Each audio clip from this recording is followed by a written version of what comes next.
Bible సమయం గంభీర సమయం వచన పరంపర ధ్యానాంశ సమయం బైబిల్ సమయం గంభీర సమయం దైవ సన్నిధికి అనుబంధ సమయం బైబిల్ సమయం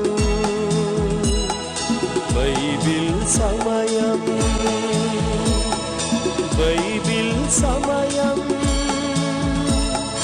బైబిల్ సమయం. ఈరోజు ఈ కార్యక్రమాన్ని నిర్వహించడానికి సహాయపడిన ప్రియులకు యేసు అనుచరులు అందరము కలిసి హృదయపూర్వక వందనాలు చెల్లిస్తున్నాం. అమ్మా బాబు, మేము మీకు ఏమీ ఇవ్వలేము. మా పక్షంగా దేవుడే మిమ్మలను మీ కుటుంబాలను నిండారుగా దీవించు.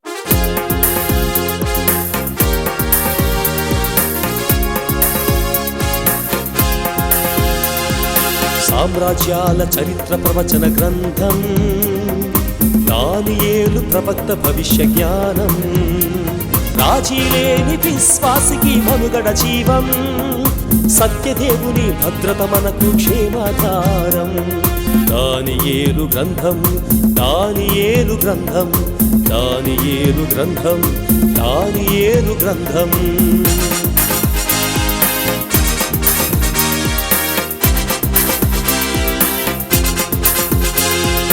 దైవజనుని అంతమే రాజాజ్ఞ సారం, సింహాల బోనులో మరణం పథ్యం, విశ్వపాలక చూక్యంతో మృగాలు సైతం మౌనం, విజయుడైన దానియేలు యథావిధి జీవనం. దానియేలు గ్రంథం, దానియేలు గ్రంథం.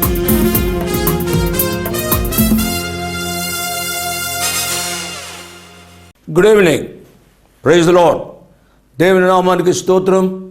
ఆ ప్రియ ప్రభు మనల్ని ప్రేమించి ఈ నూతన సంవత్సరంలో ఈ మొదటి నెలలో కూడా కొన్ని దినాలు గడవడానికి ప్రభువారు సహాయం చేశారు. మనకంటే శ్రేష్ఠులు, విద్యావంతులు, అందచందాలు కలిగిన వారు నూతన సంవత్సరాన్ని చూడకుండా గతించిపోయారు.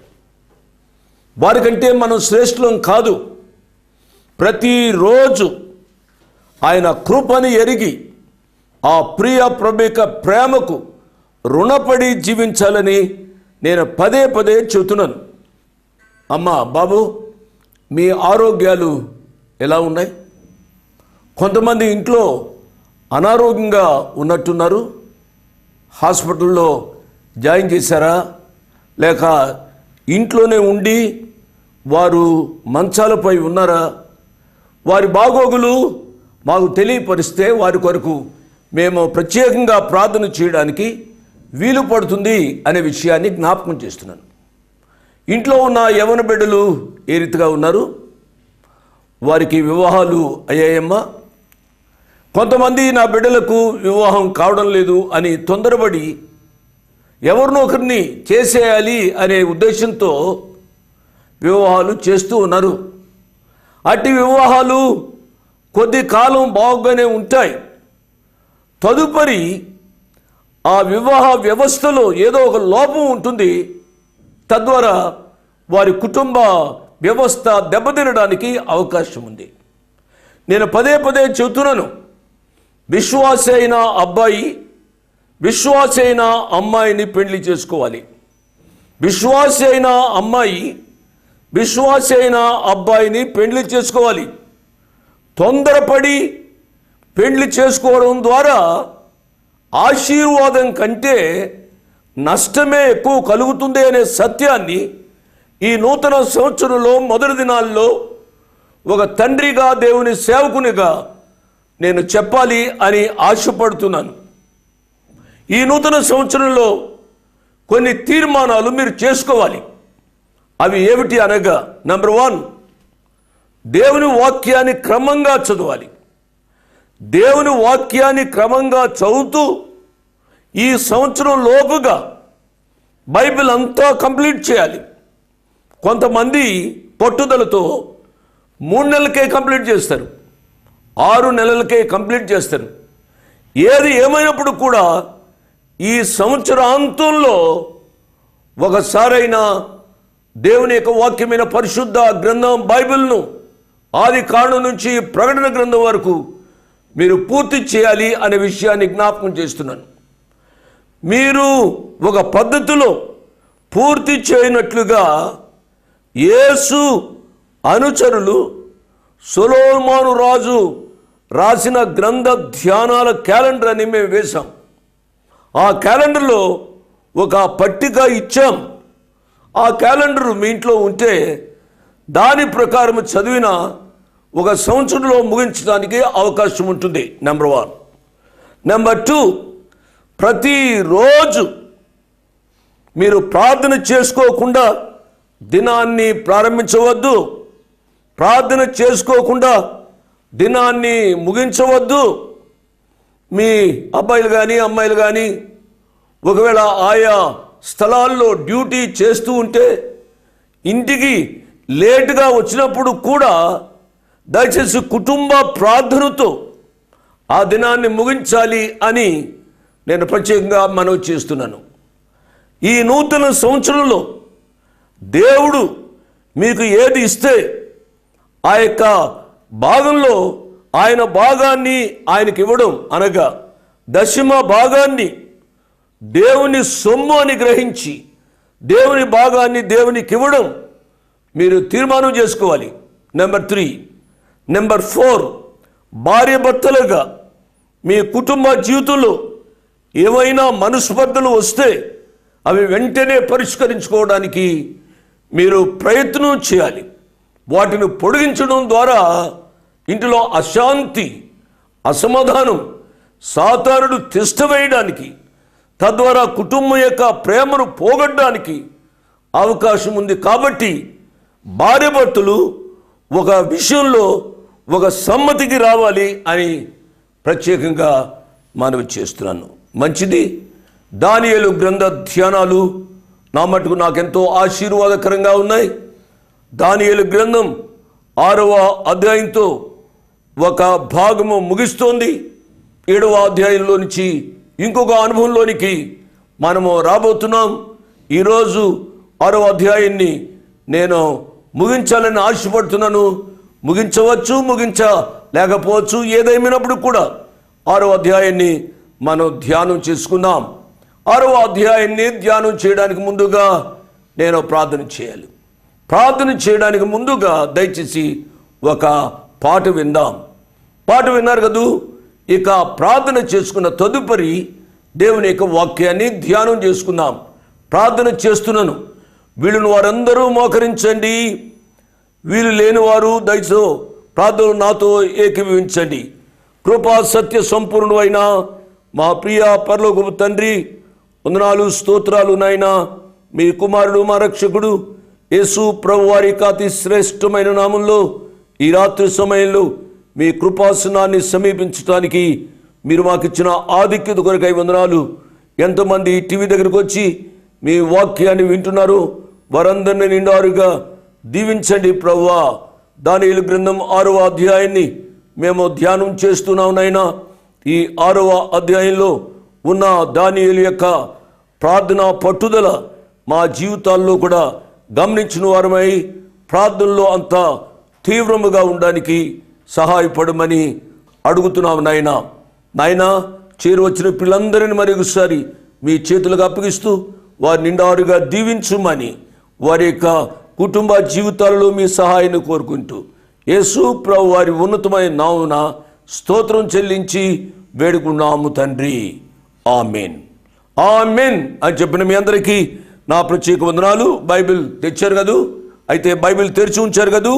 దానియేలు గ్రంథం 6వ అధ్యాయము 3-4 వచనాలు చదువుతున్నాను. ఈ దానియేలు అతి శ్రేష్టమైన బుద్ధి గలవాడై ప్రధానుల్లోనూ అధిపతుల్లోనూ ప్రఖ్యాతి నొందిండెను గనుక రాజ్యమంతటి మీద అతని నియమింపవాలని రాజు ఉద్దేశించెను. అందుకు ప్రధానులను అధిపతులను రాజ్యపాలన విషయంలో దానియేలు మీద ఏదైనా ఒక నింద మోపాలని ఉండి తగిన హేతు కనిపెట్టుచుండ్రి గాని దానియేలు నమ్మకస్తుడై ఏ నేరమైనను ఏ తప్పైనను లోపమైనను కనుగొనలేకపోయింది. కాబట్టి దానియేలు యొక్క జీవితాన్ని మనము ధ్యానం చేస్తూ ఉన్నాం ఈ యొక్క వచనాల్లో. దానియేలు దేవుని కొరకు యథార్థంగా జీవించినవాడు. ఎవరైనప్పుడు కూడా ప్రభువు కొరకు యథార్థంగా జీవిస్తూ ఉంటే వారిని దేవుడు తలగా ఉంచుతాడు కానీ తోకగా ఉంచడు. తలగా ఉంచుతాడు అని అంటే నా యొక్క ఉద్దేశం ఏదో అతనికి కోట్లు లక్షలు ఆస్తిపాస్తులు ఉంటాయి అనేది కాదు. ఈ దినాల్లో ఉన్న ఒక ఆలోచన ఏమిటి అనగా, దేవునిలో ఉంటే మనకు సిరి సంపదలు కూడా ఎక్కువగా ఉంటాయి అని మనుషులు భావిస్తూ ఉన్నారు. ఎంతోమంది పేదరికంలో ఉండి ప్రభువు కొరకు యథార్థంగా జీవిస్తున్న వారు కలరు. వారు ఎన్నో కష్టాలు నష్టాలు అనారోగ్యాలు వారి జీవితాలలో కలుగుతున్నాయి. అయినప్పుడు కూడా ప్రభువుని విడిచిపెట్టడంలే.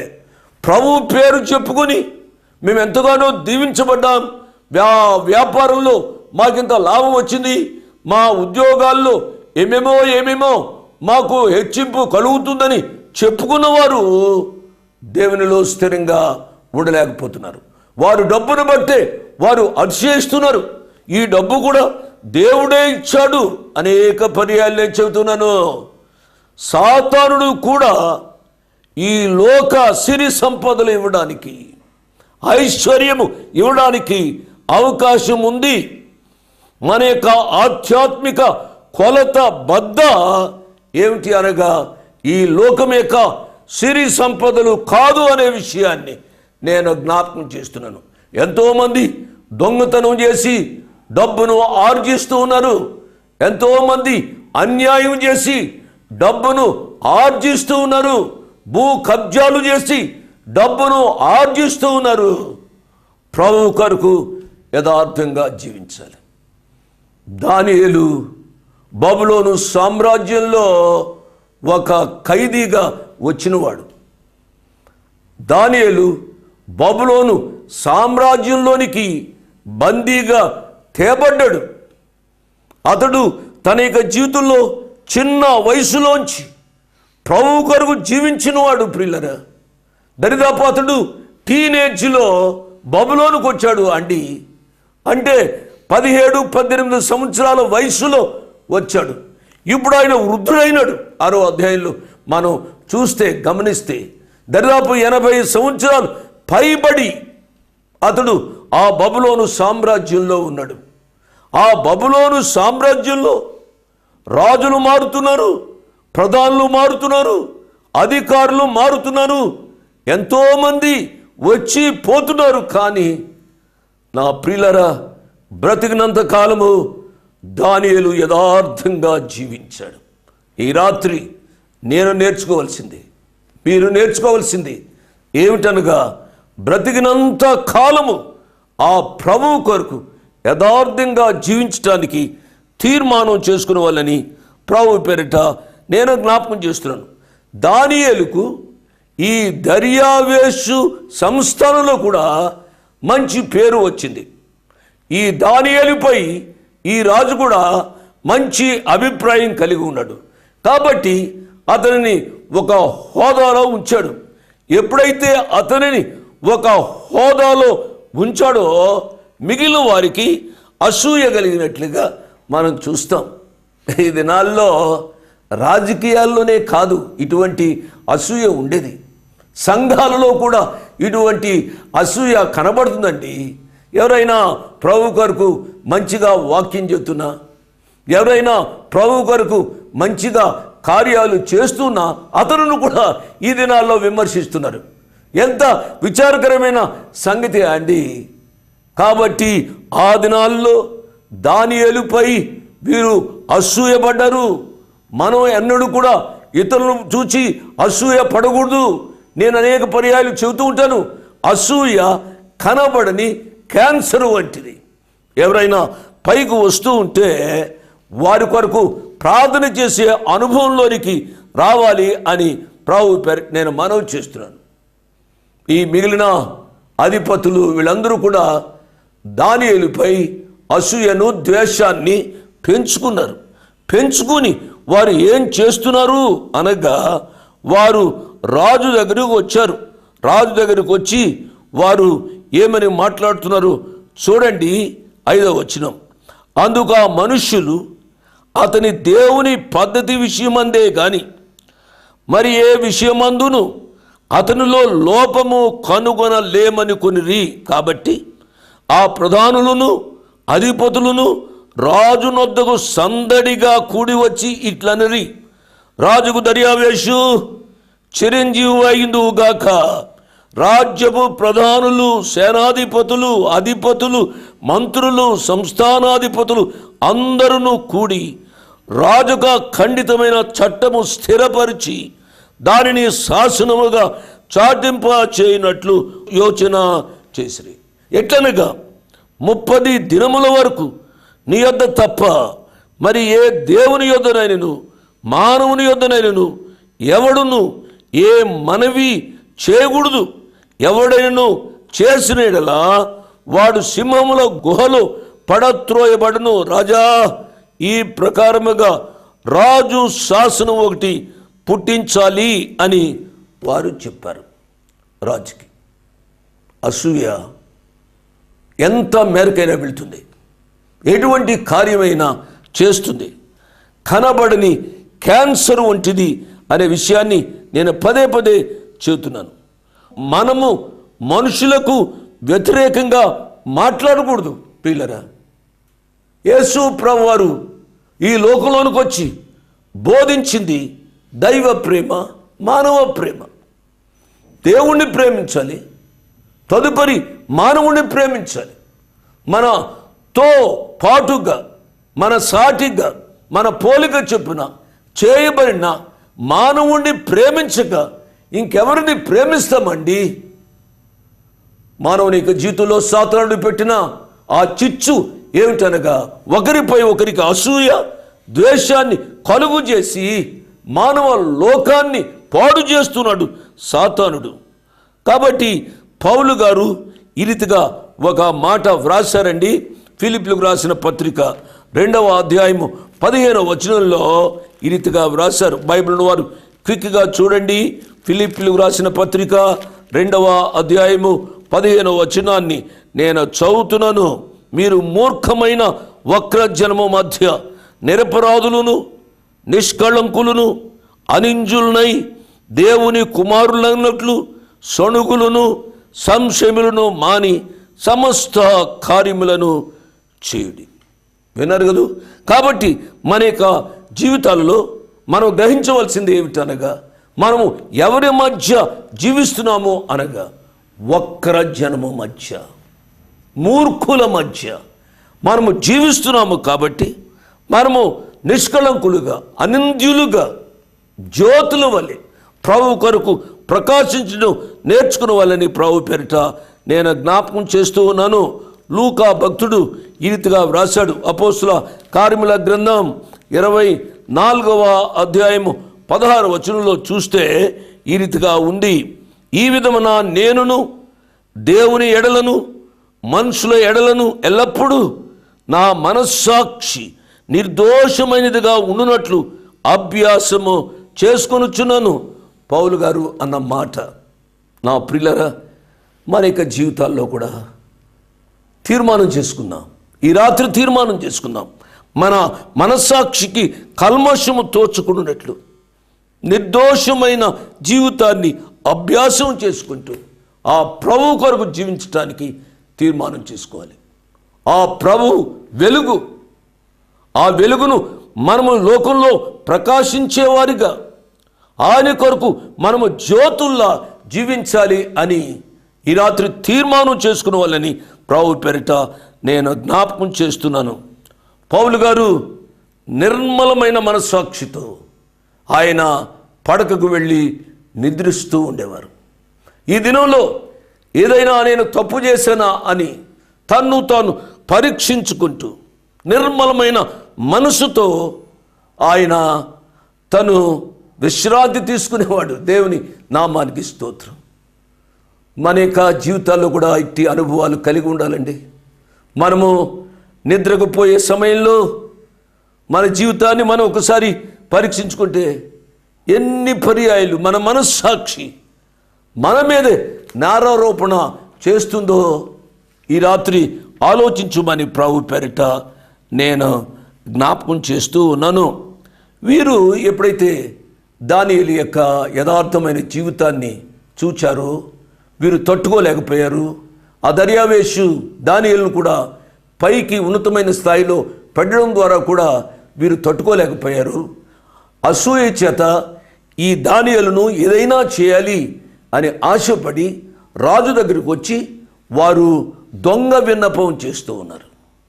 అసూయతో కూడిన విన్నపం, కపటముతో కూడిన మనసుతో వారు రాజును పొగుడుతూ ఏదో చిరంజీవి అగునుగా కానీ పొగుడుతూ విన్నపం చేశారు.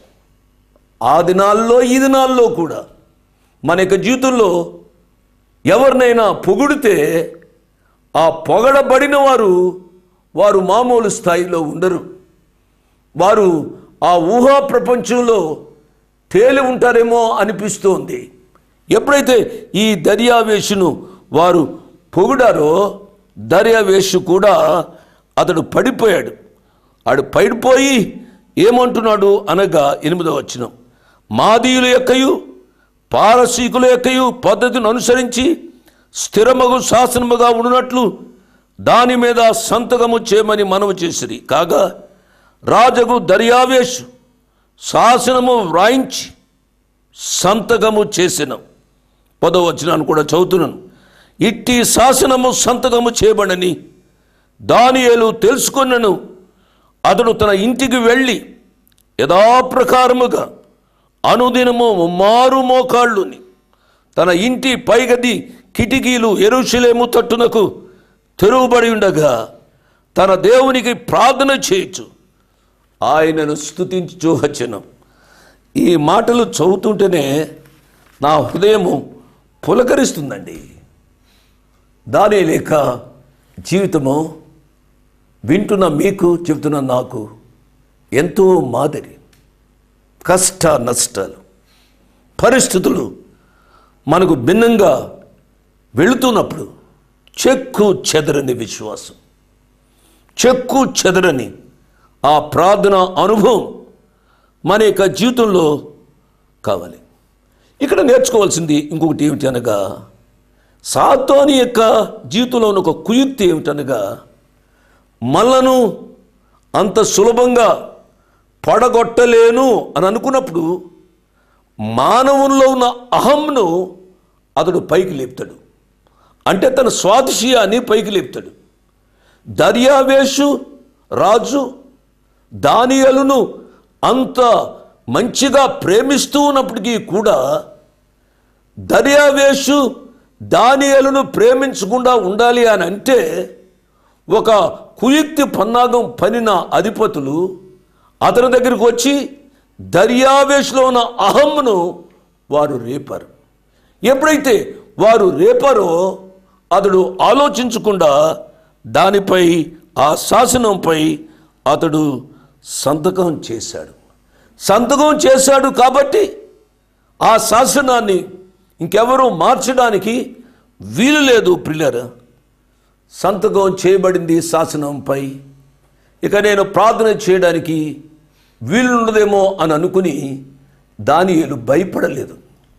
దానియేలు యొక్క గుండె నిబ్బరం, దానియేలు యొక్క పట్టుదల, దానియేలుకు ప్రార్థనలో ఉన్న శక్తి దానియేలుకే తెలుసు. ఈనాడు వాక్యం వింటున్న మన యొక్క జీవితాల్లో కూడా ప్రార్థన పట్ల అటువంటి అచంచలమైన పట్టుదల కలిగి ఉండాలని నేను మనవి చేస్తున్నాను. కొంతమంది నాతో మాట్లాడుతూ అంటూ ఉంటారు, జోషి అంకుల్, జోషి అన్న, మా ఇంటిలో అలా జరిగిన నాటి నుంచి ప్రార్థన చేయబుద్ధి కావడం లేదు, ప్రార్థన చేయలేకపోతున్నాను అని కొంతమంది చెబుతూ ఉంటారు. పరిస్థితులను బట్టి ప్రార్థనపై ఆ ఉన్న ప్రేమ పోవడానికి అవకాశం ఉంది, సాతానుడు కల్పిస్తాడు. కానీ దానియేలులో ఉన్న ఆ పట్టుదల, దేవునిపై ఉన్న మమకారం, ప్రార్థనపై ఉన్న ఆ యొక్క గొప్ప అనుభవం దానియేలు జీవితం ద్వారా ఈ రాత్రి మనం నేర్చుకున్నాం. దానియేలు మామూలుగా చూస్తే సింహాల బోనులో అతడు వేయబడాలి. ఆ రీతిగా శాసనం బయలుదేరింది. అయినప్పుడు కూడా దానియేలు భయపడలేదు. యథావిధిగా దానియేలు ప్రార్థన చేశాడు. ఈ రీతిగా ప్రార్థన చేశాడు. ఆ ప్రార్థన ఫలితం ఏమిటో, అతడు ఏ రీతిగా సింహాల బోనులో త్రోయబడ్డాడు.